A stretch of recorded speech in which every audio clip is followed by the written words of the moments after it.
Muy buenos días a todos. Les saluda el ingeniero Vladimir Mayhuasca y en nombre del Centro Nacional de Seguridad Digital les doy una cálida bienvenida a este evento titulado El Mes de la Seguridad Digital. Hemos preparado este evento con mucho entusiasmo y esperamos que sea del máximo provecho para todos ustedes. Antes de iniciar el webinar de hoy, daremos el pase al coordinador del Centro Nacional de Seguridad Digital, el ingeniero Gabriel Calizaya, quien nos dará las palabras de apertura a este evento. Adelante, ingeniero Gabriel. Muchas gracias, Vladimir. Bueno, muy buenos días con todos y todas. Reciban un cordial saludo del secretario de la Secretaría de Gobierno y Transformación Digital, el ingeniero Jaime Honores. Es un gusto darle la bienvenida a cada uno de ustedes a esta charla denominada Ciberseguridad en el sector financiero. Esta charla está organizada por el Centro Nacional de Seguridad Digital de la Secretaría de Gobierno y Transformación Digital de la Presidencia del Consejo de Ministros. Quiero agradecer la presencia de cada uno de los asistentes que nos acompañan el día de hoy desde distintas partes del país, ¿no? Es una convocatoria nacional. Sabemos que cada vez más usamos las tecnologías, los servicios digitales, ¿no? Para nuestra vida cotidiana, los pagos, los trámites, y por eso es muy importante aprender cómo protegernos, ¿no? Y usar estas tecnologías de forma correcta y segura. Mm, También queremos agradecerla de manera muy especial a nuestro invitado, el doctor Giovanni Chilin, de Asbank, de la Asociación de Bancos, quien nos compartirá su experiencia sobre cómo el sector financiero trabaja para proteger la información y prevenir fraudes o ataques digitales. Esperamos que este espacio sea útil, que podamos aprender juntos y seguir construyendo una cultura de ciberseguridad más segura para todos. Muchas gracias por acompañarnos. Sin más, continuamos para poder escuchar a nuestro invitado especial. Muchas gracias. Muchas gracias, Gabriel, por tus palabras. Continuando con el programa, tenemos la siguiente charla titulada Ciberseguridad en el sector financiero y tenemos como invitado al ingeniero Giovanni Bichli.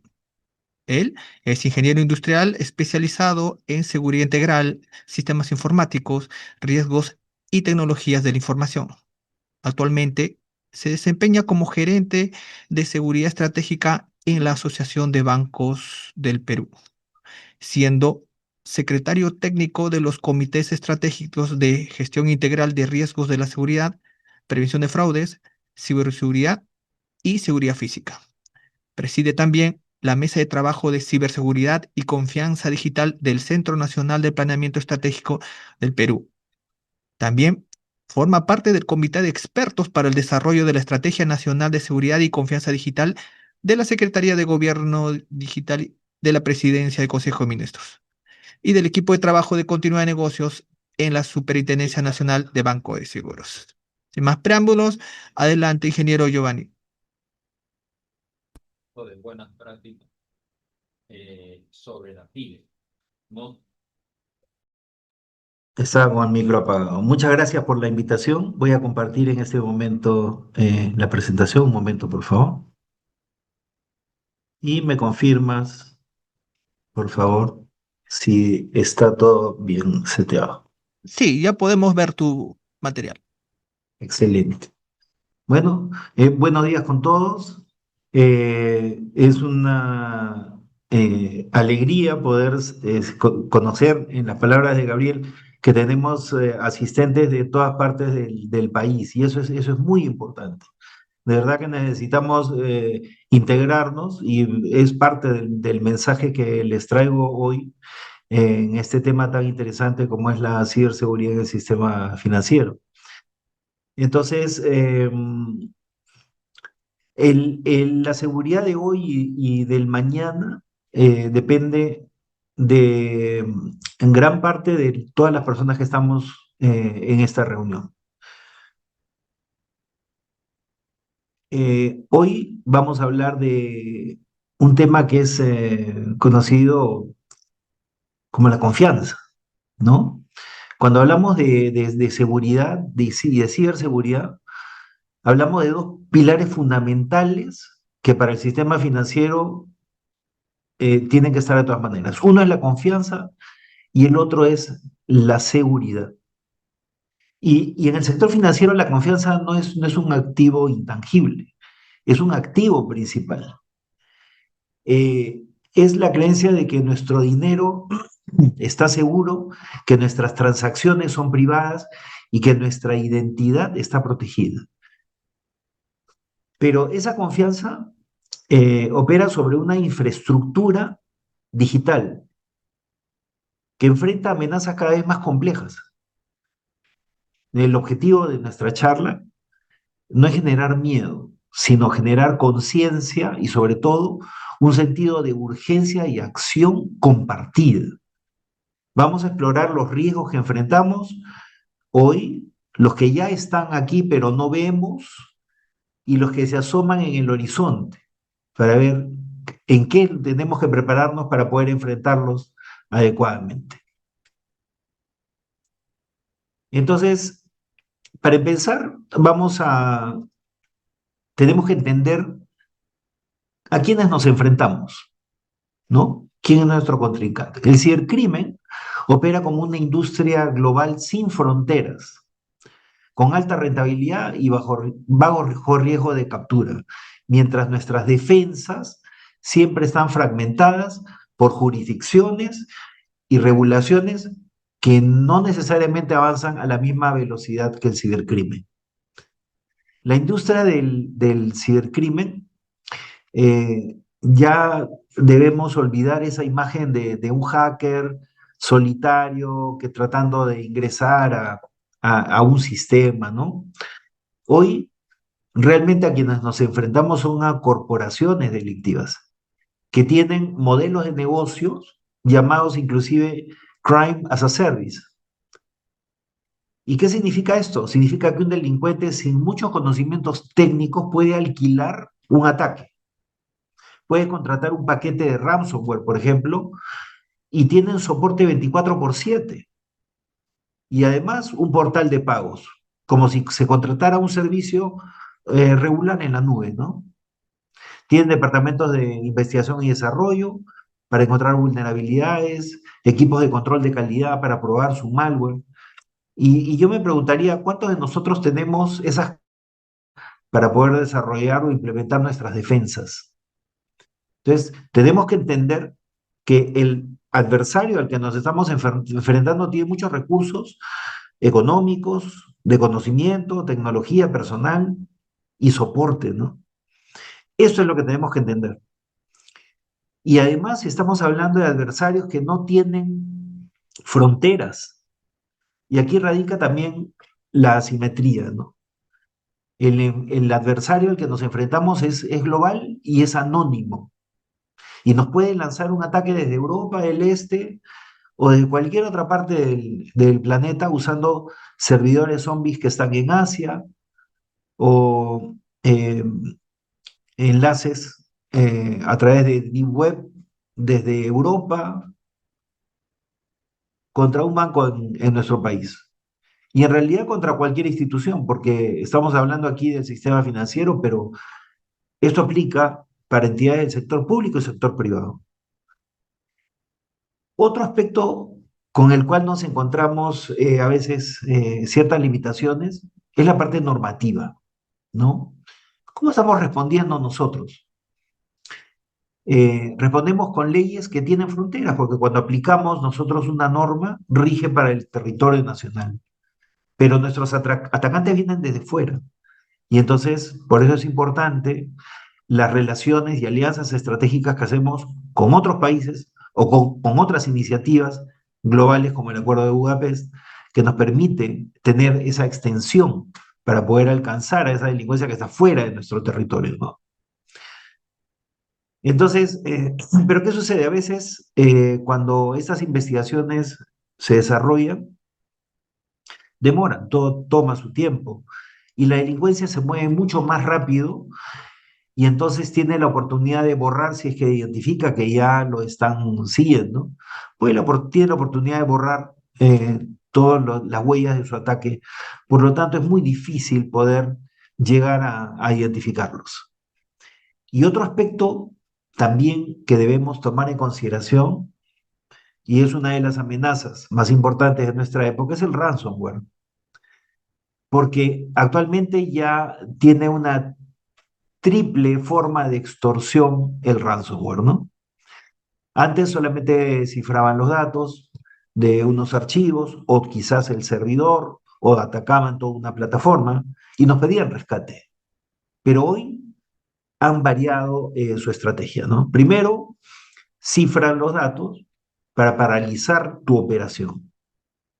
Luego te roban porque hay una amenaza de que los van a publicar, ¿no es cierto? Que los van a ofrecer en la Deep Web, y eso era antes. Ahora lo están ofreciendo abiertamente en plataformas, redes sociales públicas, en los marketplaces específicamente, que por poco dinero puedes conseguir toda la información de una persona, ¿no?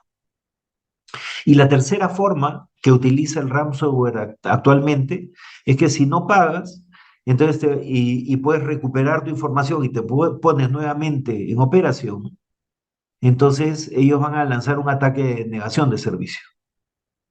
Entonces, vean cómo en el tiempo las estrategias que utiliza la delincuencia va cambiando de acuerdo a las medidas que vamos tomando para poder contrarrestar esos ataques, ¿no? Entonces, esta es una industria que es ágil, es global y las defensas que nosotros aplicamos son locales y en algunos casos son lentas para la velocidad con la que se moviliza la delincuencia.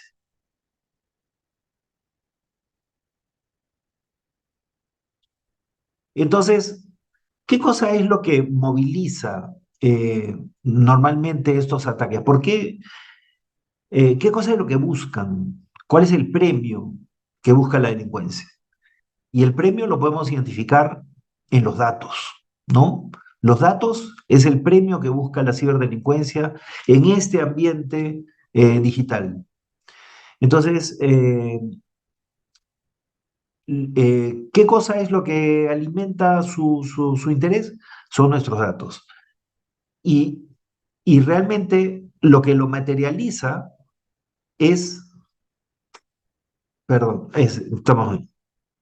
Lo que lo materializa es la venta masiva de los datos personales en plataformas públicas como las redes sociales y los foros.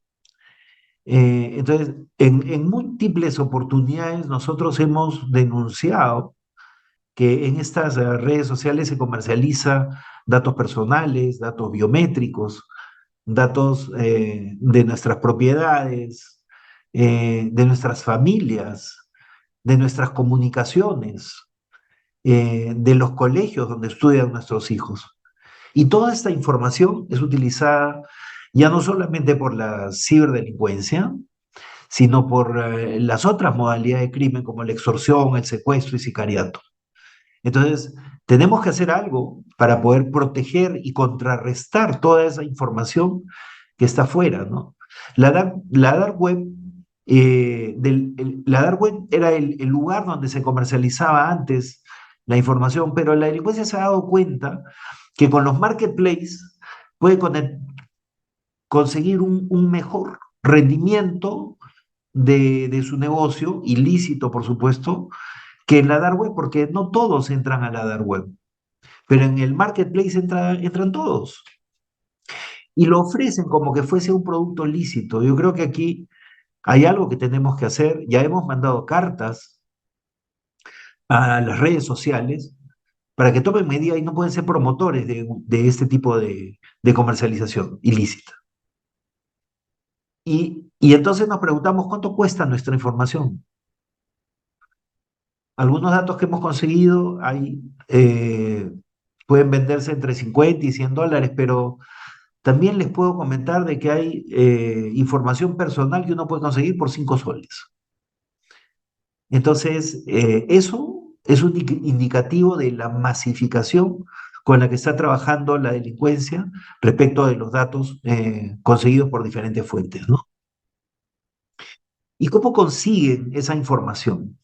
¿Cómo hace esa delincuencia para conseguir información personal? ¿Para qué quiere, en primer lugar, saber mi documento de identidad, mi dirección? Porque esos son los elementos que, con los cuales puede iniciar un esquema de estafas, ¿no? Cuando recibimos, por ejemplo, una llamada a nuestro celular o un mensaje y nos dicen, buenos días, señor, lo llamamos del banco tal, hemos observado que hay un problema en su cuenta tal, porque está comprando tal cosa, ¿no? Y entonces la forma en que se comunican estas personas hacen de que la víctima crea en que esto es un caso real y comienza a entregar información.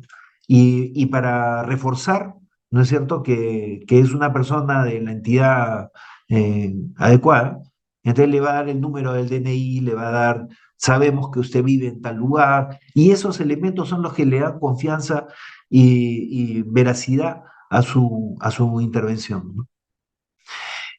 Entonces, esa modalidad, ese engaño, es conocido normalmente como el phishing. Lo vamos a revisar un poco más adelante. Y otra modalidad que está vinculada, que es el phishing, que es lo mismo, pero utilizando una voz. Y ahora vamos a ver de dónde es que sacan esa voz y cómo la están trabajando. Y estas modalidades son muy antiguas, pero siguen siendo efectivas. ¿Por qué? ¿Por qué razón? Porque el ser humano, no todos nosotros somos confiados. Confiamos y creemos que las personas que se nos acercan todas tienen buenas intenciones. Entonces tenemos que comenzar a aprender a diferenciar entre las operaciones que hacemos con nuestras entidades y aquellas que están tratando de suplantarlas para conseguir un beneficio para ellos. Y finalmente, aquí en esta lámina nos hacemos una pregunta, ¿no?, que es bastante incómoda, pero ¿quién es el responsable de toda esta pérdida de información y de que existan bases de datos? En realidad, esa base de datos provienen de múltiples fugas, de múltiples. ¿De instituciones públicas? Sí. ¿De instituciones privadas? También.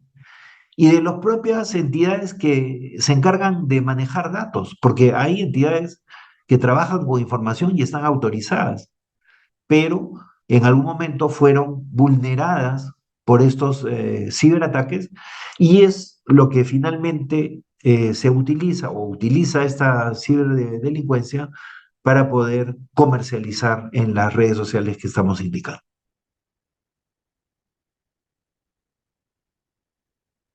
¿Y por qué consiguen éxito?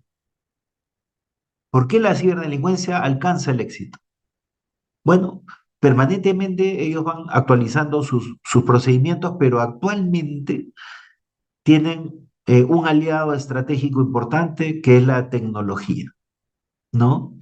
La tecnología actualmente, especialmente con el uso de la inteligencia artificial generativa, eh, ha permitido eh, que se inventen nuevos vectores de ataque, ¿no? Y no solo eso, sino que, por ejemplo, podrían atacar a una persona y esta persona estar atenta y decir, no, esta llamada que estoy recibiendo es un fraude. Entonces, actualmente la delincuencia entiende de que esa persona, con el primer esquema que ellos trabajan, ya no la van a conseguir engañar. Entonces, comienzan a averiguar otros detalles de la persona, o sea, investigan cuáles son sus temas de interés, de repente el deporte, los viajes, las noticias. Entonces, al analizar sus redes sociales, comienzan a identificar patrones que les permiten decir, ah, él tiene mucho interés en los autos. Entonces le comienzan a enviar mensajes con autos y entran por otro lugar. Y todo eso lo pueden, antes lo hacían, pero ahora tienen más facilidad con el uso de estas herramientas de inteligencia artificial generativa, ¿no? Eh, Antes nos dábamos cuenta de una modalidad de phishing porque venía con faltas de ortografía. Ahora, la inteligencia artificial puede escribirles un texto que sea totalmente creíble, ¿no? Entonces, esa es otra de las ventajas que utiliza la delincuencia ahora para poder mejorar sus vectores de ataque. Y con dos herramientas adicionales que hemos estado viendo en los últimos 2 años, diría yo, y que ha evolucionado muy rápido, ¿no? A estas modalidades se les llaman los deepfakes, que son la suplantación de videos, fotos y también la voz. Porque si ustedes se dan cuenta, las modalidades, y hablamos siempre del phishing, del vishing, del farming, del troyano, del ransomware, o sea, las modalidades como que escuchamos que se repiten, ¿verdad? Pero lo que sí cambia son la forma de hacerlo. Y eso está en función de la tecnología que actualmente disponen.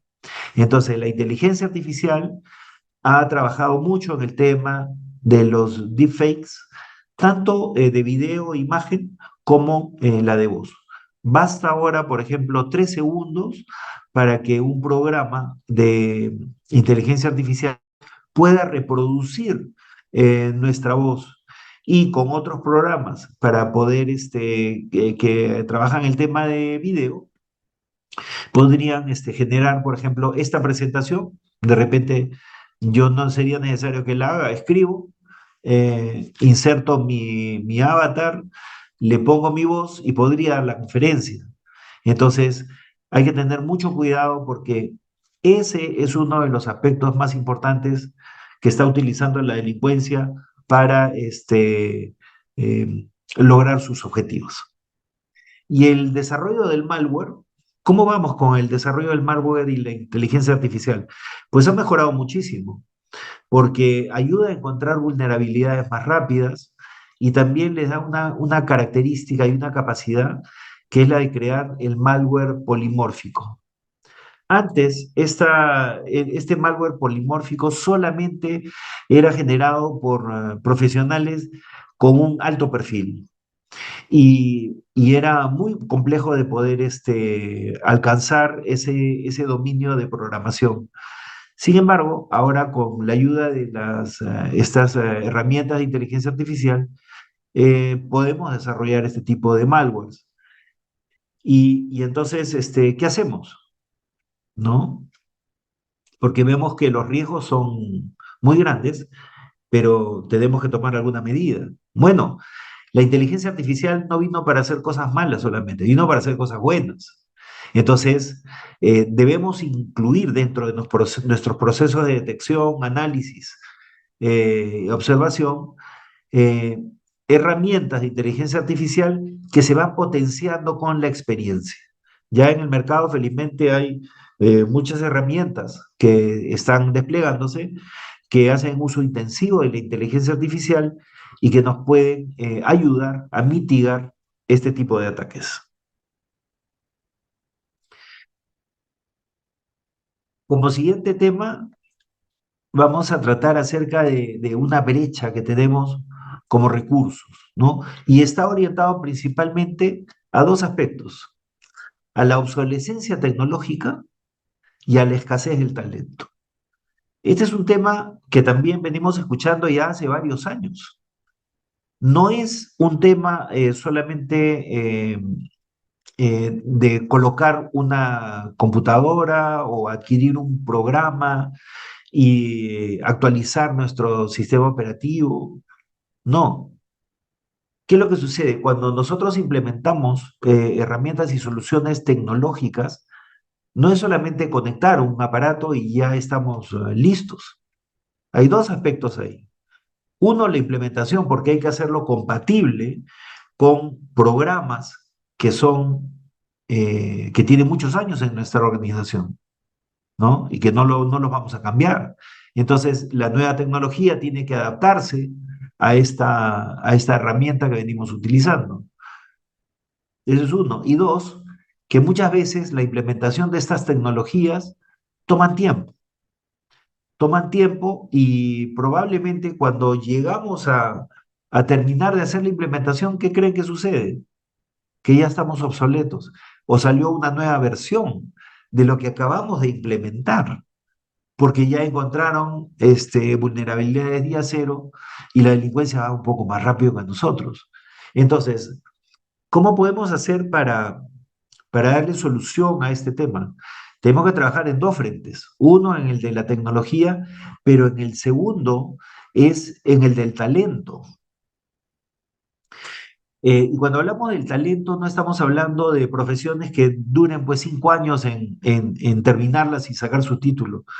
Lo que necesitamos son personas especialistas que estén capacitadas para poder atender temas específicos, porque van a verdades para poder enfrentar todo este tema del cibercrimen.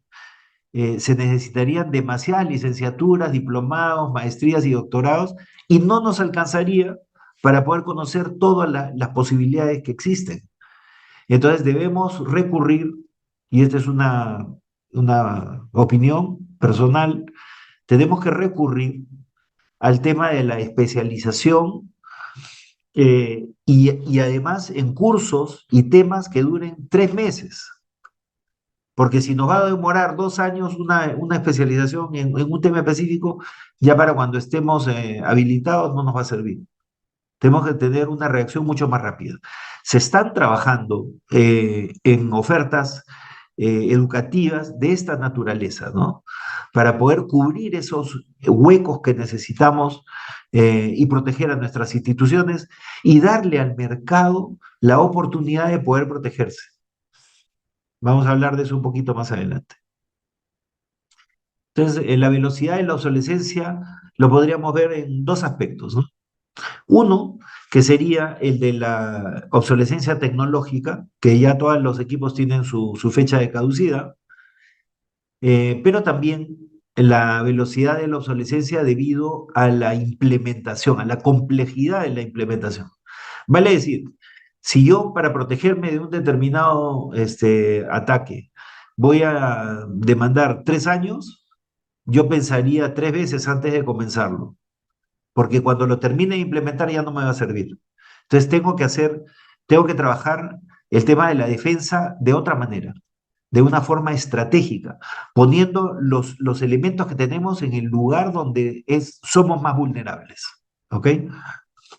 La escasez del talento, se los comenté hace un momento, considero que ahí vamos a tener que desarrollar cursos más cortos, especializados y masificarlo para que todas las empresas tengan la oportunidad de protegerse adecuadamente. Porque de lo contrario se va a producir eso que tenemos ahí que se llama el efecto burnout o muchas veces se conoce también con la fatiga, ¿no? Creemos que al programador de sistemas lo podemos usar para que detecte modalidades de fraude o cómo está yendo el consumo de los anchos de banda, que identifican que algo está sucediendo, ¿no?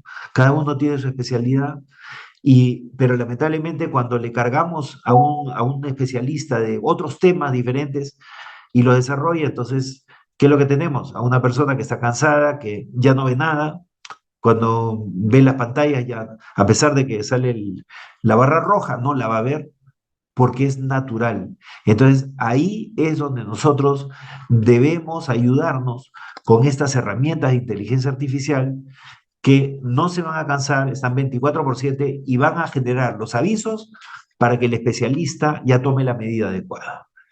No estoy diciendo que la inteligencia artificial nos reemplaza, estoy diciendo que tiene unas capacidades que nosotros no tenemos, ese trabajo permanente y el alertamiento. Eso es lo que necesitamos.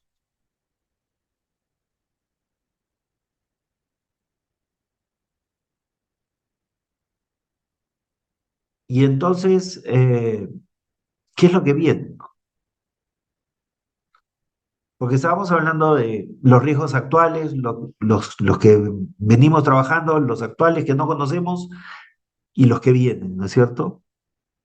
Bueno, la tecnología sigue avanzando, como siempre, y eso no va a parar. Lo que tenemos que hacer nosotros es enterarnos de qué cosa es lo que está sucediendo y adecuarnos a la tecnología actual. En poco tiempo, en alrededor de 5 años o 10, esto sí no lo puedo predecir exactamente, pero va a suceder, va a ocurrir algo que se llama el día Q, ¿no?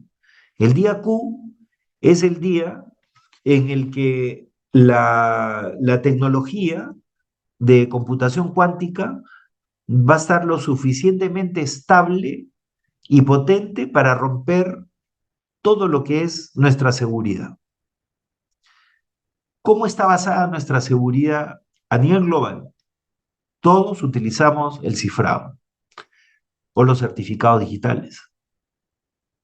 Entonces, claro, cada vez utilizamos llaves más largas para darnos un poco más de seguridad porque decimos, bueno, con 512 o con 256 tenemos un espacio de 40 años para que rompan la contraseña, ¿no? Entonces, con la computación cuántica, esos años se van a convertir en horas o en minutos. Y eso es lo que explicaría, por ejemplo, por qué eh, la delincuencia está tan interesada en robar información, bases de datos, eh, esté o no esté cifrada. La puedan o no la puedan descifrar en este momento, porque saben que dentro de 5 o 10 años esa información la van a poder abrir. Van a poder abrir esos candados que actualmente protegen nuestra información. Entonces tenemos que prepararnos para poder proteger la data del futuro y la actual si es posible. ¿Y cómo hacemos eso? Lo hacemos con eh, un análisis de cuál es la información, qué tipo de cifrado estamos utilizando y ya han salido unos estándares de encriptación o cifrado para postcuántico, ¿no? Para ese momento en que ya la computación cuántica se vuelva algo normal, entonces estemos preparados para proteger la información de estos ataques. Recuerdo que la presidencia del Consejo de Ministros, la Secretaría de Gobierno y Transformación Digital, nos invitó hace un par de años, creo, o 3, no recuerdo bien, creo que hace 3 años, y hablamos de cuando me hicieron una pregunta de qué era lo que más me preocupaba en temas de seguridad en ese momento, y yo respondí que una de las cosas que me preocupaba más era la computación cuántica.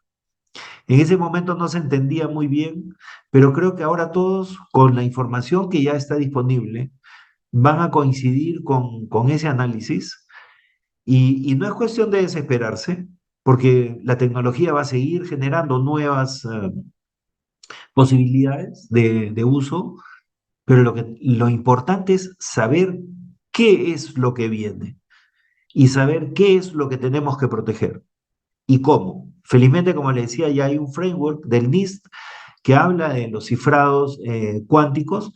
Entonces, si no lo hemos hecho hasta ahora, otra recomendación que les puedo dar es que comencemos a investigar sobre este tema porque es algo con lo que vamos a vivir en el día a día del futuro, ¿no? Y no está muy lejano. Eh, También tenemos que analizar cuál va a ser el impacto, ¿no? O sea, ¿qué sucedería si esa información que nos es hurtada cae en manos de la ciberdelincuencia? Si preguntamos a algunas personas, nos van a decir, no pasa nada porque está cifrado. Pero ustedes ya saben que dentro de 5 años ese cifrado no nos va a proteger más. Entonces, ¿qué es lo que debemos hacer? Tenemos que interesarnos en conocer qué información es la que ha salido y qué daño nos puede causar.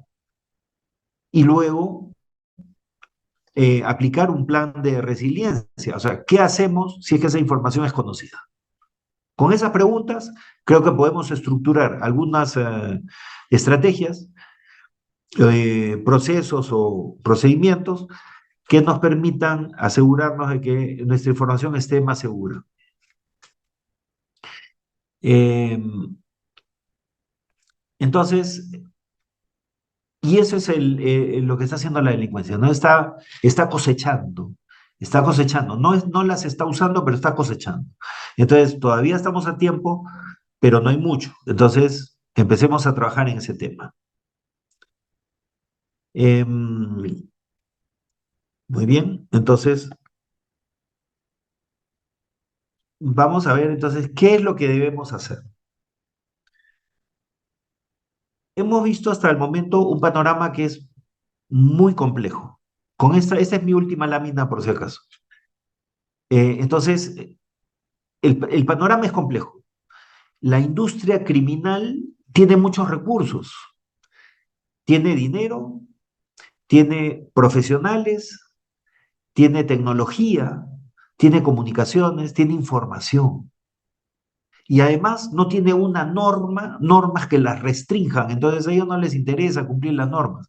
A ellos lo que les interesa es entrar y romper los sistemas para obtener información y alimentarse de nuestros datos. ¿Y qué están utilizando? Están utilizando inteligencia artificial para que se enfrenten a nuestras defensas que son obsoletas, tradicionales, con el conocimiento técnico que ya sabemos. Entonces, nosotros tenemos que hacer una declaración aquí, ¿no? Porque la ciberseguridad ya ha dejado de ser un problema técnico del Departamento de Tecnología e Información. La ciberseguridad es un pilar fundamental de la estabilidad social, económica y, y de confianza.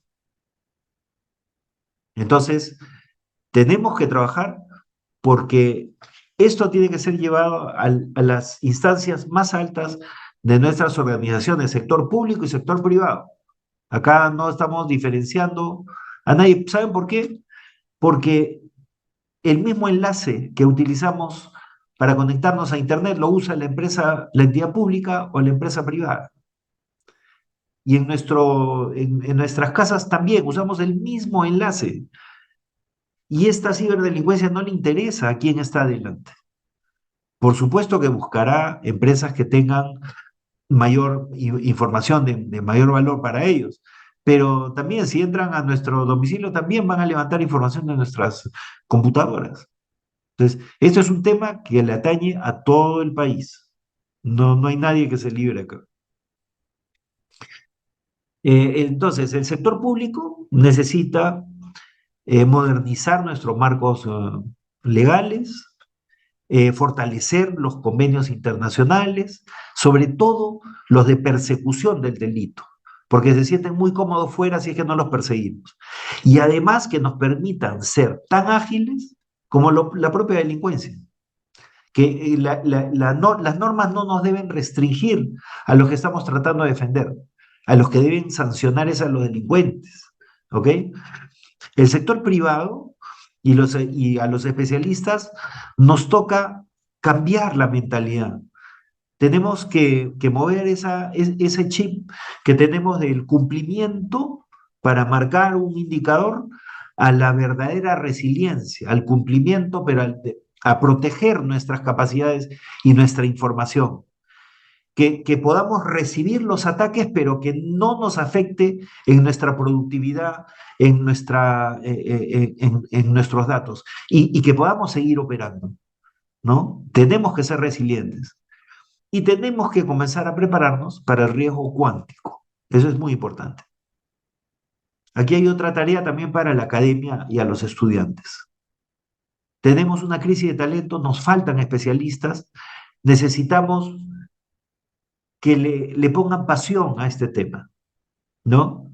No solamente aprendamos a operar herramientas, sino ver cómo la podemos usar mejor, buscar amenazas, investigar.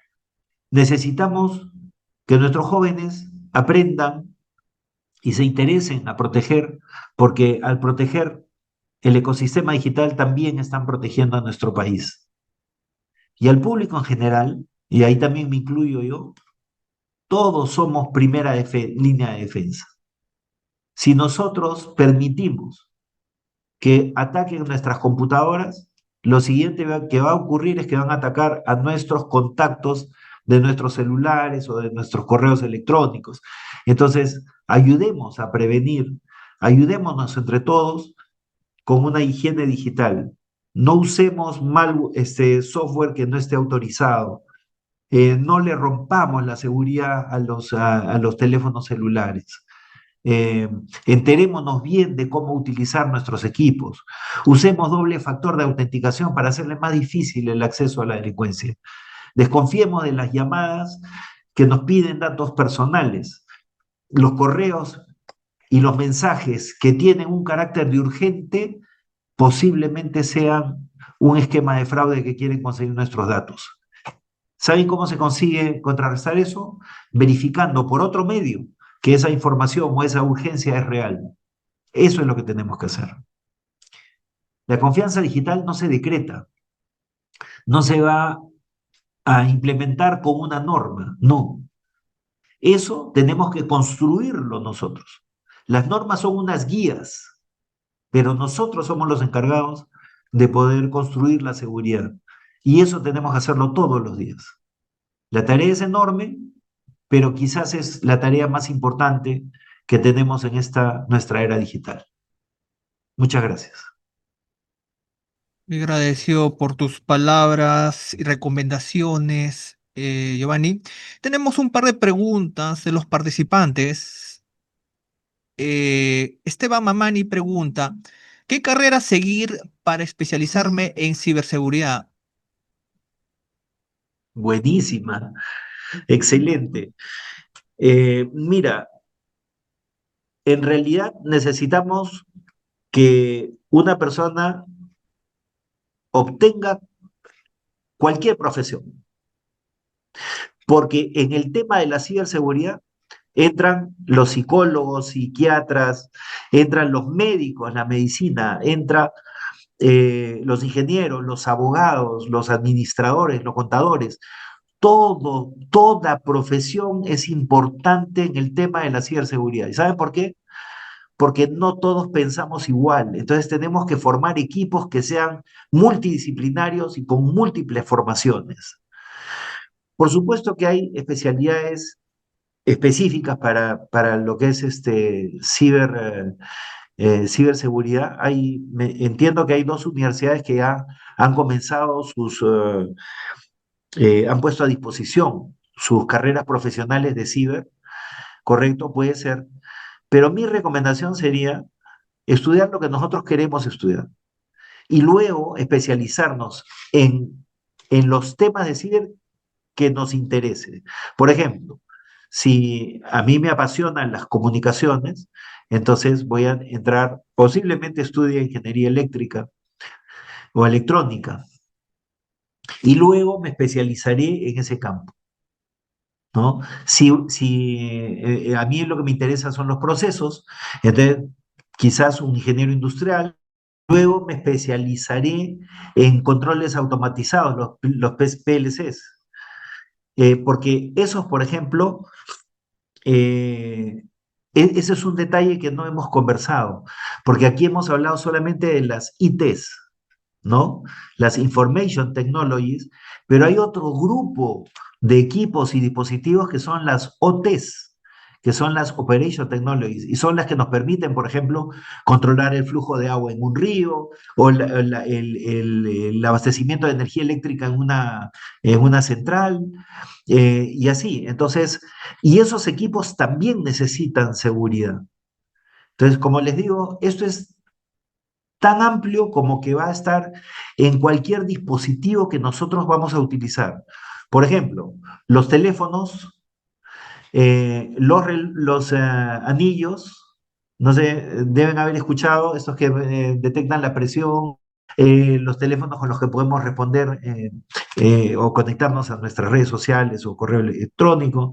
Entonces, y ahora viene, bueno, la refrigeradora, los vehículos, todo va a estar interconectado. Entonces necesitamos especialistas en todas las ramas.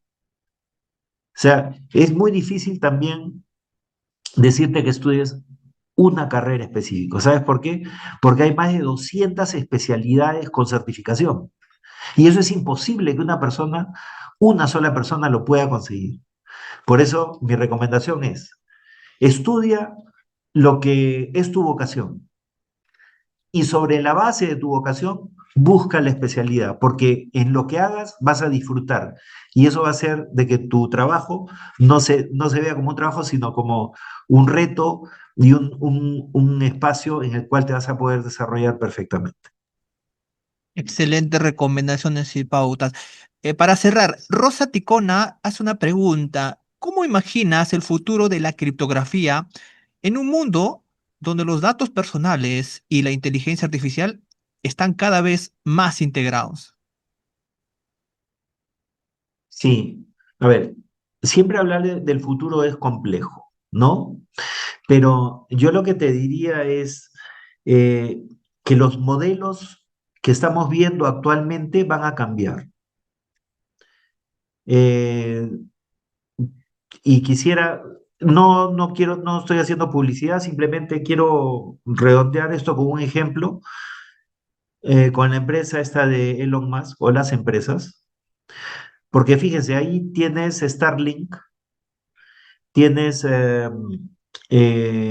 SpaceX, tienes Tesla, tienes la de Neuralink y tienes bueno, una serie de empresas en las cuales puedes ver, y también está Twitter, que ahora es X, ¿no es cierto? ¿Cuál es la característica de estas empresas? Eh, el sistema operativo que utilizan es propio. El lenguaje de programación que usan es Python. El número de computadoras que se utilizan para poder mover, por ejemplo, esos cohetes del SpaceX son tres. Por un tema de validación, para ver si la respuesta de las tres computadoras es la misma, lo toman como cierto. Y la pregunta ahí dice, bueno, ¿y por qué ellos utilizan tres y no una? Pues no confían en una computadora, no, sino que ellos estudiaron que en el espacio hay algunas partículas que son muy pequeñitas y que viajan muy rápido y pueden pasar por en medio de una de las computadoras y alterar el resultado de una de ellas. Entonces, ¿qué cosa es lo que no debemos tener nosotros en un ecosistema del futuro? Lo que no deberíamos tener es personas, programas, sistemas y equipos que no sepamos quién es. La identidad digital no se aplica solamente a las personas, deberían aplicarse a todos los elementos que están conectados en una red. Y eso es algo que está consiguiendo, por eso lo traje como ejemplo, no quiero hacer publicidad, lo traigo solamente como ejemplo, porque en ese ecosistema se conocen. Y entonces ahí vas a invertir menos en protegerte, porque vas a confiar de que la persona con la que estás interactuando es quien dice ser, no es un robot o es un programa con el que tienes que conectarte para que se actualice tu sistema operativo, etcétera. Entonces, el tema de la criptografía también, o sea, va a sufrir otro cambio, ¿no? Porque ahí estamos pensando, por ejemplo, ¿por qué ponemos criptografía? Para que nadie más vea lo que tienes. Bueno, y puede cumplir su fin, pero hay alguien que sí quiere verlo, entonces comienza a atacarte, ¿no? Pero no debería tener ni siquiera la oportunidad de poder atacarte. Y eso se puede aplicar, mira, hasta ahora lo que conozco como protección efectiva es el tema de los certificados digitales, esa infraestructura PKI, con un tercero de confianza que podría ser esta empresa y otros dos elementos, que puedo ser yo y puede ser Vladimir, pero debidamente identificados. Ese esquema que tiene más de 30 años, creo que tiene 40 de PKI, nació bien, creo que tiene mucho tema y debería ser aplicado también en el futuro. Agradecemos tu participación y Giovanni por compartirnos tus experiencias, recomendaciones para construir todos un ecosistema digital más seguro, resiliente y confiable para todos. Agradecemos a todos ustedes por acompañarnos en este evento. Con esto cerramos este webinar esperando que haya sido de su total agrado. Muchas gracias y que tengan un excelente día. Hasta otra oportunidad.